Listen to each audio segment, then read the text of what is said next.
and welcome back to Sharks Happen. My name is Hal. I am your host, going over shark attacks from the 1900s till present, mostly large sharks. And we're going to get started over off of Corpus Christi, Texas at Mustang Island. And the date is July 7th of 2000.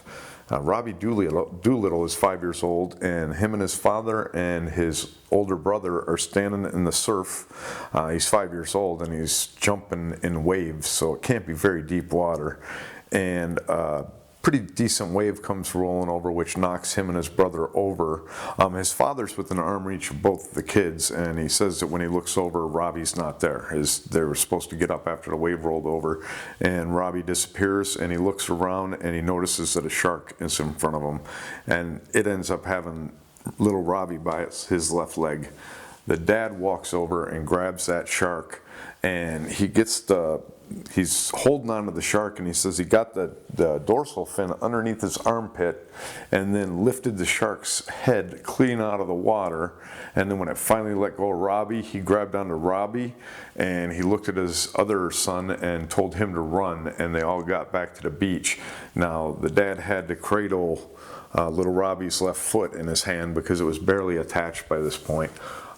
Very severe damage done to the kid, and what sounds like maybe a 10-second attack.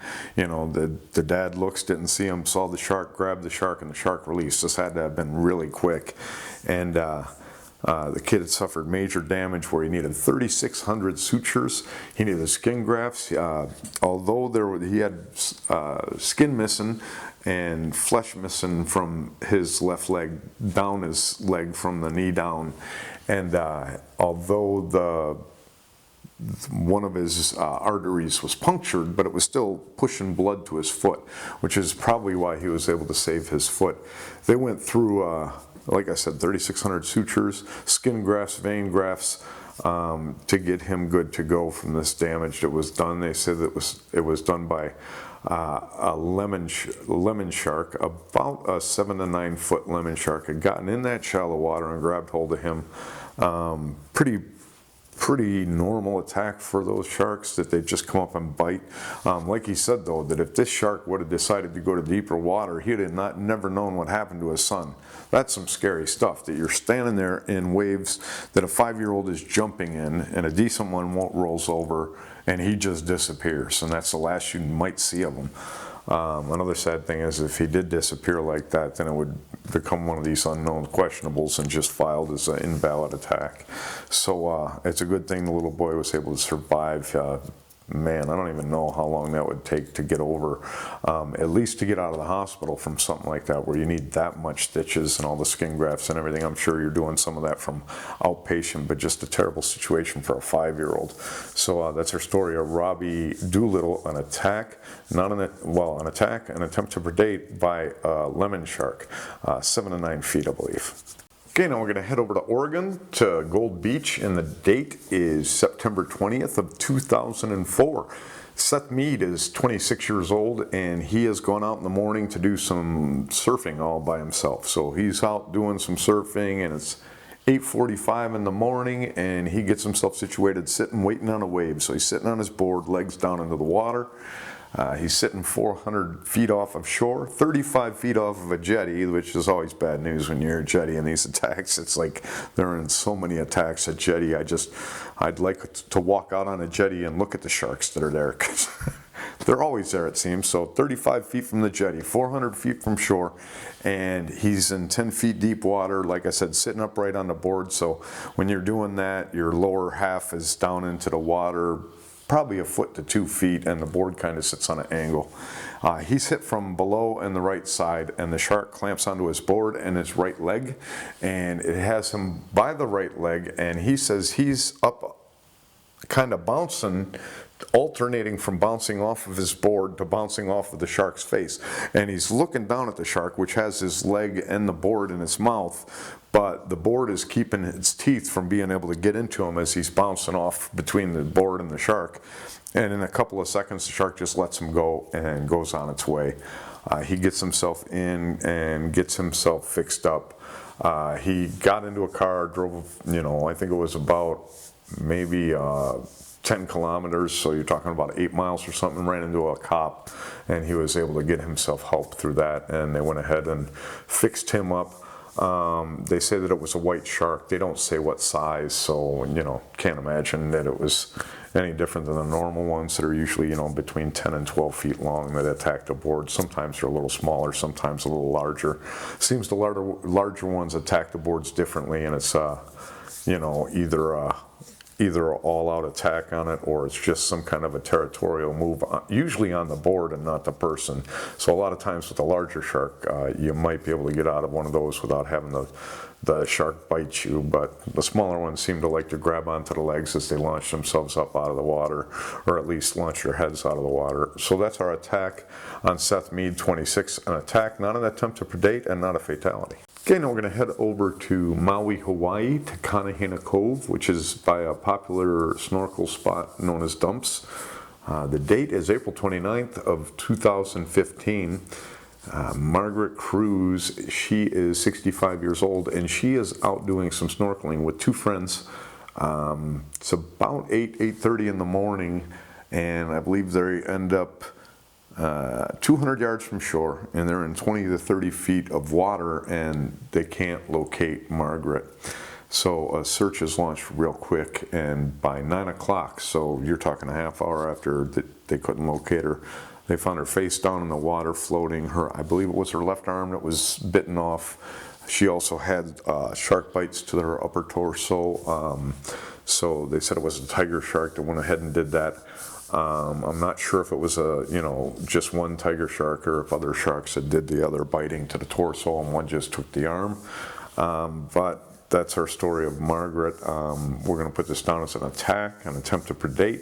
I'm sorry, an attack, not an attempt to predate by a tiger shark. We just don't know what size a tiger shark, and we don't know if there was any other sharks involved in putting the other bites on them. A lot of times they'll have a decent look at the radius of the bite, and they usually give that information, and a lot of times you just can't tell because, you know, numerous bites, and you aren't going to be able to tell one from the other, and they might mix each other up. So that's our story of Margaret Crus, an attack, not an attempt to predate by a tiger shark. Okay, now we're going to head over to Pawleys Island, which is located in South Carolina, and the date is August 28th of 1933. Kenneth Layton, he is 15 years old, and he and a couple friends are doing some bathing off of Pawleys Island. They're in 4 feet deep water, but they say it's very shallow, as it very gradual depth increase, so they're pretty far off the water. It doesn't say the time of it. And the two of them are out there. People see and fins in the water and yell to the two boys, "Sharks, get out of the water."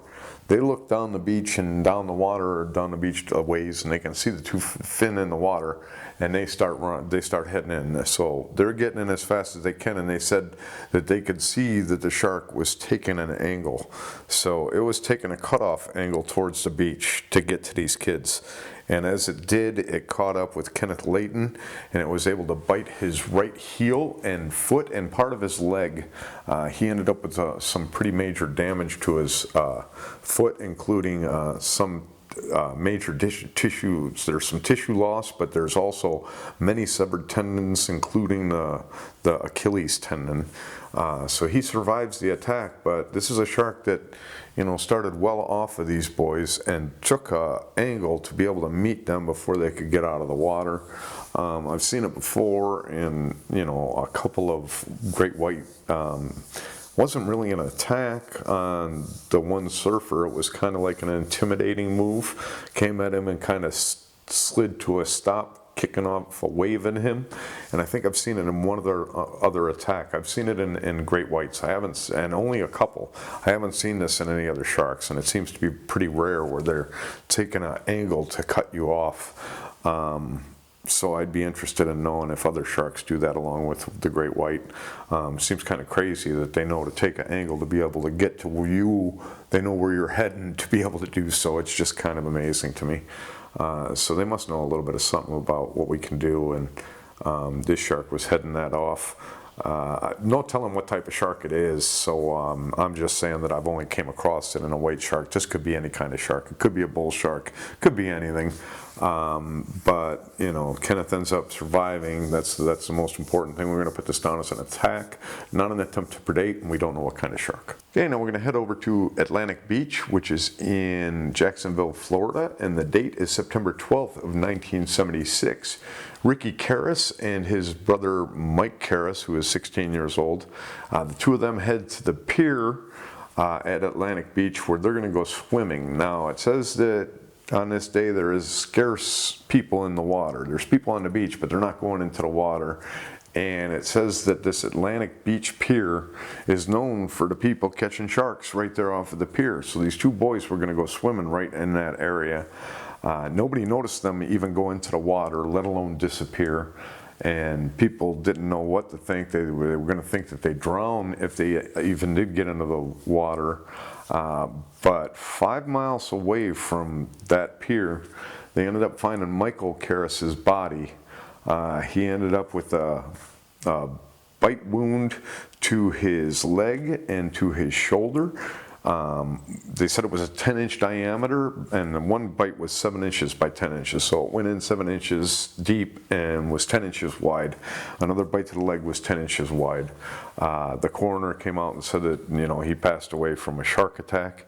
It was the shark bite that ended up making him bleed out, and that's how he passed away minutes after he was bitten. No word on his brother Ricky. So that was Michael, the 16-year-old, that they found his body 5 miles away, but Ricky, they never located his body. And this is one of the few double fatalities by a shark. It could be, you know, numbers of sharks, but having nobody seen them even go in the water, let alone disappear, it's impossible to tell what happened to Ricky. And it could be that he just drowned and, you know, the body was drifted off and scavenged. So, you know, we're going to put this down as one attack. We don't know what kind of shark. We're going to put it down as a fatality and an attempt to predate on Mike, but on Ricky, we're not going to put it down as an attack. We're just going to leave that one off of the records for now, and if anything ever comes up to where, hey, we found his clothes and they were shredded, yeah, we'll add it. But right now, I don't know that a shark took both of those boys, so especially not the same shark, but if they were both taken, it possibly well could have been like, what's their names, Mr. Norman Gervin and the gentleman Jack Brinkley, I think his name is, that went to help him. So it kind of reminds me of that attack, except this one's 2 fatalities instead of 1. So that's how we're going to put it down, as one attack, one attempt to predate. Don't know what kind of shark. Okay, now we're going to head over off of the coast of Folly Island in South Carolina, and the date is July 31st, 1924.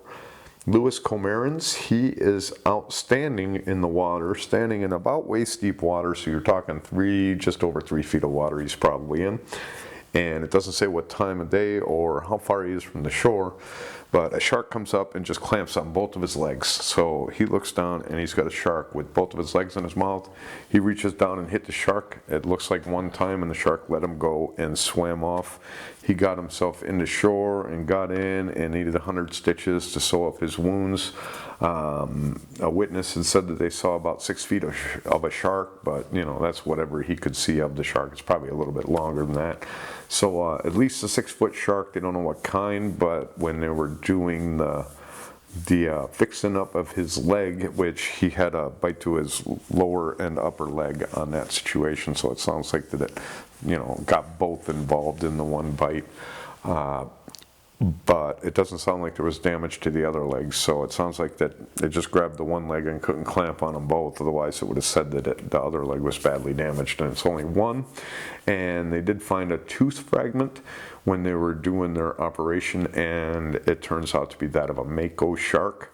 So, you know, probably about a 7-8 foot Mako shark, which clamped down on his leg and didn't want to let go, and he beat it once on the head, and it did. So attack, not an attempt to predate, by a Mako shark. Okay, before we get into the final attack of the show, I wanted to say that I'm going to put a link in the description to this 5 myths of sharks, again by Christian over at Shark Bites. I want to put that in there because it covers a couple of myths that we always talk about on the show, and I want to get his input on it. I think it's really interesting, and he's got a couple in there that I didn't even think of even bringing, looking into. I wanted to bring up that over in, opened up my O-Search app like always.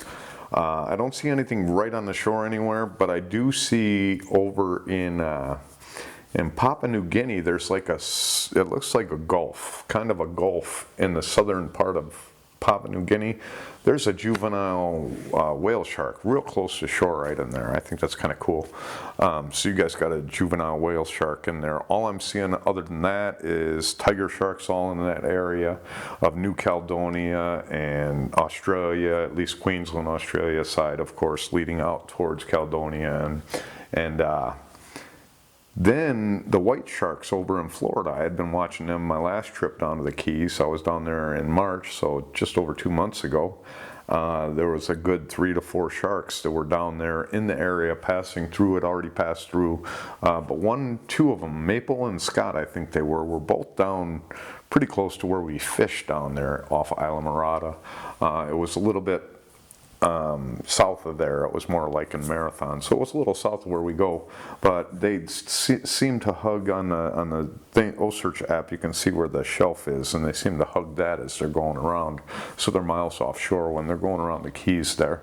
There's also a big 3.5 foot turtle. Junonia is her name, and I'm saying her, I don't know, but she's been over in the area of Key West, and then she looped around, and she had been up in the Gulf area off of Florida right now, and she's still hanging out in there.